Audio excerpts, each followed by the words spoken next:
আমরা উচ্চকক্ষে পিআর চাই, নিম্নকক্ষে আমরা পিআর চাই না এবং শাপলা প্রতীক নিয়েই আগামী নির্বাচনে অংশগ্রহণ করবে। এটার অন্য কোনো অপশন নাই। 350 উপজেলাতে আমাদের সমন্বয় কমিটি আছে। এনসিপি তাদের জায়গা থেকে গুরুত্বপূর্ণ রাজনৈতিক পরিক্রমায় নেতৃত্ব দিতে চায়। এনসিপি শুধুমাত্র সিটের রাজনীতির জন্য কারোর সাথে জোট করবে না।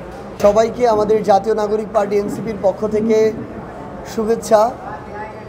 আমরা আমাদের উত্তরাঞ্চলের সাংগঠনিক সফরের অংশ হিসেবে আজকে ময়মনসিংহ বিভাগের শেরপুর জেলায় এসেছি। সকালে আমরা জামালপুর জেলায় আমাদের সমন্বয় সভা করেছি। এখন পর্যন্ত বাংলাদেশের প্রায় 55টি জেলা এবং প্রায় 350 উপজেলাতে আমাদের সমন্বয় কমিটি আছে। 15 অক্টোবর থেকে আমরা জেলা আহ্বায়ক কমিটির দিকে যাচ্ছি। নিজেদের অবস্থানকে আরও শক্তিশালী করতে সবচেয়ে গুরুত্বপূর্ণ কাজ হচ্ছে তাদের সাংগঠনিক ভিত্তিটাকে শক্তিশালী করা।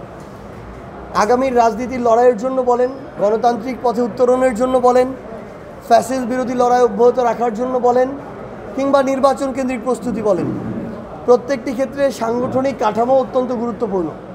সেই জায়গায় আগামী নভেম্বর মাসের 30 তারিখের মধ্যে এনসিপি বাংলাদেশের প্রত্যেকটি ওয়ার্ডে তাদের আহ্বায়ক কমিটি করার লক্ষ্যে প্রত্যেকটি জেলার সাংগঠনিক সমন্বয় সভা করছে।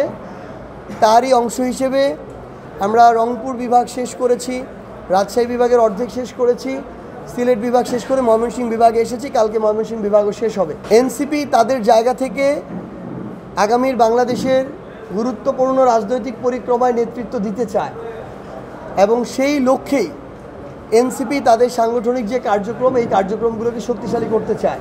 এনসিপি শুধুমাত্র সিটের রাজনীতির জন্য কারোর সাথে জোট করবে না। আবার যদি মনে করে এরকম কমিটমেন্ট কারো থেকে পাচ্ছে না, শুধু কথার ফুলঝুরি, তাহলে এনসিপি এককভাবে নির্বাচন করতে পারে। কেউ আমাদেরকে শাপলা পেতে এনসিপির কোনো আইনগত বাধা দেখাতে পারেননি। যেহেতু কোনো আইনগত বাধা নেই, আমরা বিশ্বাস করি নির্বাচন কমিশনের মতো একটা স্বাধীন সাংবিধানিক প্রতিষ্ঠান অভ্যুত্থান পরবর্তী বাংলাদেশে এই স্বেচ্ছাচারী আচরণ একটা রাজনৈতিক দলের সাথে করবে না। আমরা অবশ্যই, যেহেতু আইনগতভাবে বাধা নেই, তাই আমরা শাপলা প্রতীকই পাবো এবং শাপলা প্রতীক নিয়েই আগামী নির্বাচনে অংশগ্রহণ করবে। এটার অন্য কোনো অপশন নাই। পিআর নিয়ে আমাদের অবস্থান খুবই সুস্পষ্ট। আমরা ঐক্যমত্য কমিশনে এটা বারবার বলেছি, আমরা উচ্চ কক্ষে পিআর চাই, নিম্ন কক্ষে পিআর চাই না।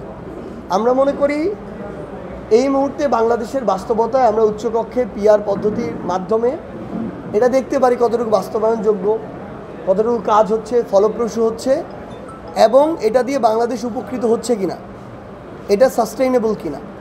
এর পরবর্তীতে এটা বাংলাদেশের মানুষের চাপায় ঠিক করবে যে এর পরে বাংলাদেশের রাজনৈতিক দলগুলো নিম্নকক্ষে পিআর চাইবে কিনা। যদি উচ্চকক্ষে সফল না, এমন হতে পারে জনগণের থেকে ডিমান্ড আসছে ওই কক্ষেও পিআর বাদ দিয়ে দেন। সো এই জন্য আমাদের অবস্থান খুবই স্পষ্ট, আমরা উচ্চকক্ষে পিআর চাই, নিম্নকক্ষে আমরা পিআর চাই না, যেটা এখন পর্যন্ত ঐক্যমত্য কমিশনের সিদ্ধান্ত।